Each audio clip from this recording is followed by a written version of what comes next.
त्यावेळेस अर्जुनाला मोह झाला आणि अर्जुन सांगतो देवा अरे ज्यांची हत्या करायची काल आपण पाहिलं सगळ्यांना मारत पण अगोदरची अर्जुनाची स्थिती झालेली आहे गुरुन हत्वा हि महानुभावान श्रेयं भुक्तुम भविष्यमपि हनुकी हत्वार्थ कामानस्तु गुरुनी हैव भुंजीय भुवन रुधिर प्रेरणा देवा ज्या द्रोणाचार्यांकडून मी विद्या ग्रहण केली कसं मारू बरं त्यांना मारणं शास्त्र पाप सांगतात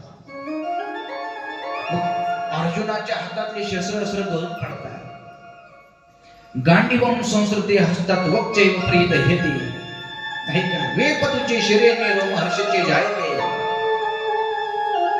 ओठ त्या ठिकाणी फडफड करताय सर्व अंग त्या ठिकाणी थरथर कापताय आणि अर्जुन भगवान श्रीकृष्णाला सांगतोय मी युद्धच करू शकत नाही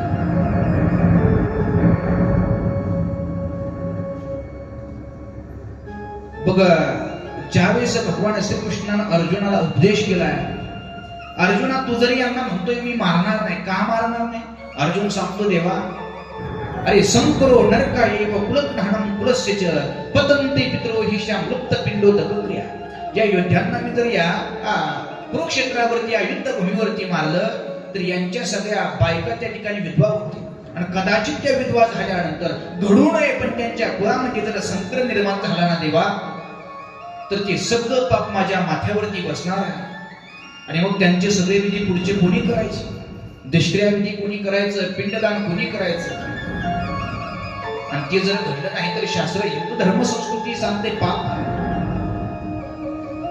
त्यावेळेस भगवान श्रीकृष्ण अर्जुनाला उपदेश करतात अर्जुना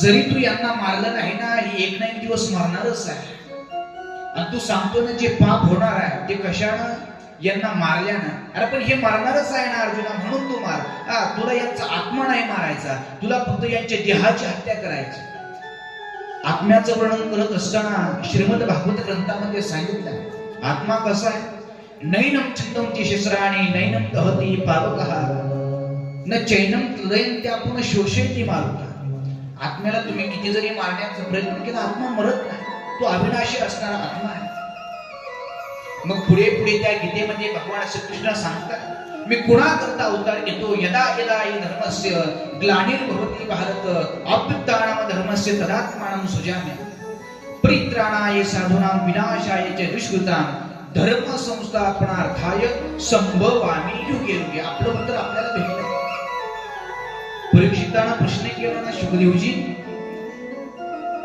भगवान नेमका अवतार का घेतो त्याचं कारण आहे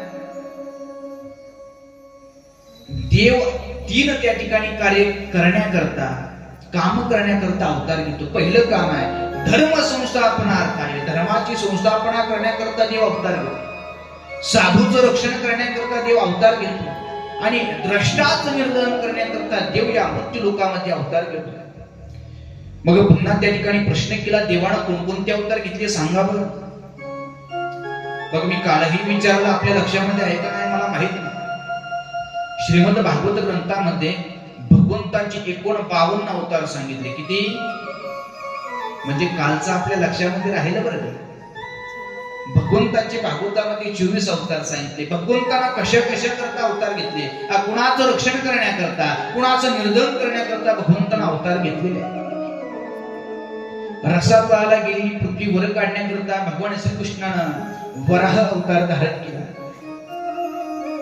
देवावर ज्यावेळेस मोठं संकट आलेलं आहे ऋती आणि प्रजापती आकृतीच्या पोटी सूर्य अवतरित झाले ज्यांना हरी हे नाव आहे हा देवाचा अवतार आहे कर्दमती ऋतीच्या पोटी जन्म घेऊन माते सांख्य शास्त्राचा उपदेश केला आहे ते कपिल मुनी आहे महर्षी अत्रे आणि अनुसूयाच्या पोटी दत्तात्रय रूपाने अवतार घेतला ते सुद्धा भगवान श्रीकृष्णच आहे सृष्टीच्या पूर्वी सनंदन सनातन आणि सनत कुमार रूपाने अवतार घेतला हे सुद्धा भगवंताचाच अवतार आहे धर्मपत्नी यक्ष कन्या आणि मूर्तीची पोटी नरनारायण रूपाने प्रकट झाले भगवान श्रीकृष्ण ज्यावेळेस ध्रुवाला बापाच्या मांडीवर बसायचं होतं आणि दुसरे असणारी मोठी आहे तिनं सांगितलं माझा मुलगा उत्तम हा बापाच्या मांडीवर बसतोय तुला बसता येणार नाही त्यावेळेस जो बाळवणामध्ये गेला त्याला जो भगवान भेटलाय त्या अवतारामध्ये भेटलाय तो ध्रुवा करताच तो भगवान पांडुरंग परमात्मा भगवान श्रीकृष्ण त्या ठिकाणी अवतरित झाला. कुमारवीन राजा नरकात ज्यावेळेस पडू लागलाय, ऋषींच्या लोकांच्या विनंतीवरून त्याला सुद्धा नरकात काढलंय. ते दुसरा तिसरा कुणाचा अवतार नसून भगवान श्रीकृष्णाचाच अवतार आहे. राजा नाभीच्या पोटी ऋषभदेव म्हणून त्यांचा जन्म झाला. यज्ञात हयग्रीव रूपाने अवतार ज्याचे श्वासातून वेद निर्माण झाले. चाक्षुष मन्वंतराची शेवटी सत्यव्रत म्हणून अशा प्रकारचे अवतार धारण केला. देवदानवांचं समुद्र मंथन ज्यावेळी चालू होतं, पुढच्या बाजूला राक्षस आहे आणि एका बाजूला देव आहे. राक्षसही त्या ठिकाणी मंथन करायला सुरुवात केली आणि देवांनाही मंथन करायला सुरुवात केली. त्यावेळेस भगवंतानं एक अवतार धारण केला. त्यावेळेस कासव रूपानं पाठीवरती मंदार पर्वत त्या ठिकाणी रवी सुद्धा सांभाळला. देवावर ज्यावेळेस संकट मिटवण्यासाठी संकट आलं त्यावेळेस नृसिंह अवतार घेऊन हिरण्यकशिपूचा अशा प्रकारचा त्या ठिकाणी नाश केलाय. गजेंद्राचा सुद्धा उद्धार करण्याकरता चक्रपाणी अवतार घेतला, वामन अवतार घेतला. आदित्यच्या पोटी सर्वात लहान मुलगा दैत्यराज भक्ती बळीची परीक्षा घेतली.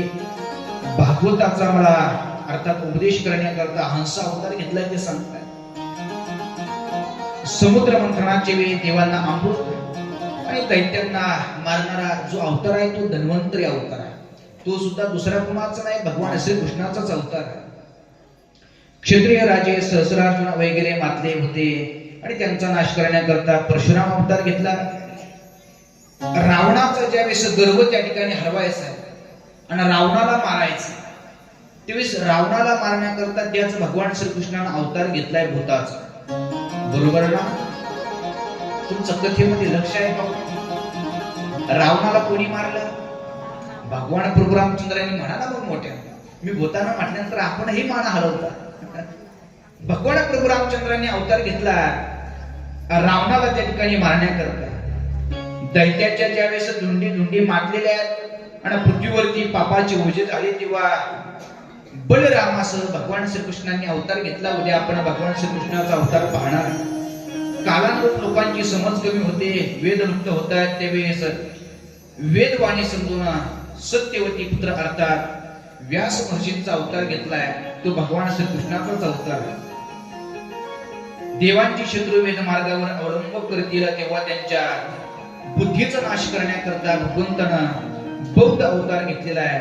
आणि कलियुगाची शेवटी सत्पुरुषाच्या घरी सुद्धा बरं का, ज्यावेळेस कलियुगाचा शेवट येईल ना त्यावेळेस सत्पुरुष आहेत, वारकरी आहेत, मालकरी आहेत, एवढंच नाही जे हरिभक्त आहेत त्यांच्या घरी सुद्धा ही कथा करण्याकरता विघ्न येणार आहे.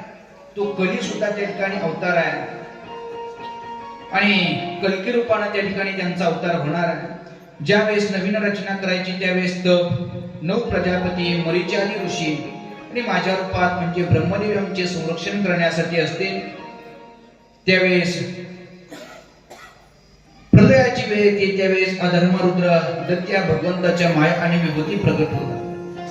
अशा प्रकारचे वेगवेगळे प्रकारचे भगवंताचे अवतार आहे. नारदा तुला मी थोडक्यात सांगितले, मला भगवंतांना जेवढे सांगितले तेवढे भगवान परमात्म्याचे वर्णन केले आहे. परंतु ज्ञानी पुरुषांची याकडे सामान्य रूपात पाहू नये. कारण वराह जो अवतार आहे, शुगर जो अवतार आहे म्हणजे भगवंताचे काही अवतार आपल्या भाषेमध्ये आपण ज्याला डुक्कर म्हणतो. मग तुम्ही म्हणाल महाराज भगवंताला डुक्कर भाव वाटलं काय? डुक्कर कुठं राहतं? डुक्कर आपल्याला माहिती आहे का? डुक्कर कशाला म्हणतात? आपल्यापैकी तर कोणी नाही, आपण त्या नालीमध्ये डुक्कर पाहत असतो ना, सतत घाणीमध्ये तोंड त्या ठिकाणी खूप असतं आणि इकडचा तिकडचा वास घेतलं जातं, त्याला डुक्कर म्हणतात. मग आपण आपल्या मुखानं म्हणतोय तो डुक्कर आहे, तो डुक्कर आहे, पण ते डुक्कर नाही, ते भगवान श्रीकृष्णाचं एक अवतारच आहे. आणि त्यावेळी शुकदेवजी सांगतात, हे राजन ऐक, मला जो प्रश्न विचारलास तो प्रश्न पूर्वी एकदा विदुर काकांनी मैत्रेय नावाच्या ऋषींना विचारला. आता विदुर काकांचं आणि मैत्रेय ऋषीचं ज्यावेळेस नाव आलं त्यावेळेस राजा परीक्षितचे कान खडकन उघडले आणि सांगितलं, महाराज तुम्ही आता नाव घेतलं कुणाचं? विदुर काकांचं आणि मैत्रेय ऋषींचं. मग यांचं त्या ठिकाणी संवाद होण्याकरता, मिलन होण्याकरता कोणत्या ठिकाणी त्यांची भेट झाली? आणि भेट झाल्यानंतर नेमकं त्यांचा संवाद काय झाला हे मला अशा प्रकारचं सांगा. त्यावेळेस शुकदेवजी सांगतायत, राजन त्यावेळेची गोष्ट आहे, ज्या वेळेस अंध असणारा धृतराष्ट्राचे पुत्र आहेत, 2 भाऊ आहेत, पंडू राजाचे पोरं त्या ठिकाणी पांडव, आणि आंधळा असणारा धृतराष्ट्राचे ही 100 कौरव, त्यामध्ये दुर्योधन आहे. आणि विदुर काकांनी त्यांना अनेक वेळा त्या ठिकाणी शिष्टाई करण्याकरता त्यांच्याकडे पोहोचले, सभा घेतल्या, कारण त्यांच्या बाजूला असणारे हे विदुर काका त्यांचे सरसेनापती होते, मुख्य अशा प्रकारचे प्रमुख होते.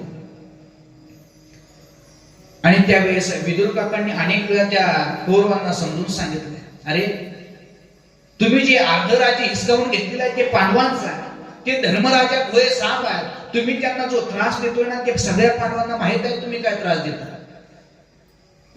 लक्षागृहामध्ये त्यांना काय आगीमध्ये पेटवण्याचा प्रयत्नच काय केला, त्या द्रौपदीला विवस्त्र करण्याचा प्रयत्नच काय केला. तो भीम आहे ना, तो काळरूपी सर्पच आहे, आणि तो करा तुमचं नाव घेऊन सतत दात खातोय, कदाचित तुमचा त्याच्या हाताने नाश होणार आहे. काल आपण त्यांचा कौरवांचा झालेला नाश पाहणारच आहे, पण त्यांचा नाश का झाला, तर त्या कौरवांनी युद्ध कर्मामध्ये पांडवांना त्या ठिकाणी हरवलंय, अर्थात बरंच त्या ठिकाणी त्यांची जमीन जप्त केली, राज्य हिसकावून घेतलं, द्रौपदीला त्या ठिकाणी निवसळ करण्याचा प्रयत्न केला. युद्ध कर्म पांडव आणि कौरव खेळतायत.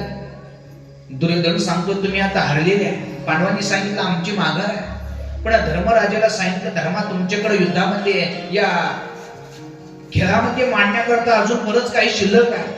धर्मराजानं सांगितलं काही शिल्लक नाही. ते सांगितलं तुमची 5 पांडवांची जी पत्नी आहे ना तिचं नाव द्रौपदी आहे, आणि ती द्रौपदी अजून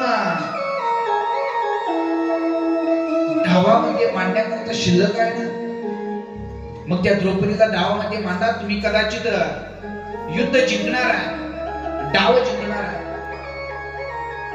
आता जे माणसं कदाचित व्यसनाचे जास्त आहारी जातात ना ते सांगत असतात आता फक्त शेवट, याच्या पुढे हे कोणतं वाईट कर्म करायचं नाही. 31 डिसेंबरला सुद्धा बरेच जण गावामध्ये हिंडत असतात आणि ते सांगत असतात आज फक्त शेवट, इथून पुढे प्यायचीच नाही. पण पुन्हा कथा सुरू झाल्यानंतर तो इथं आल्याशिवाय राहत नाही.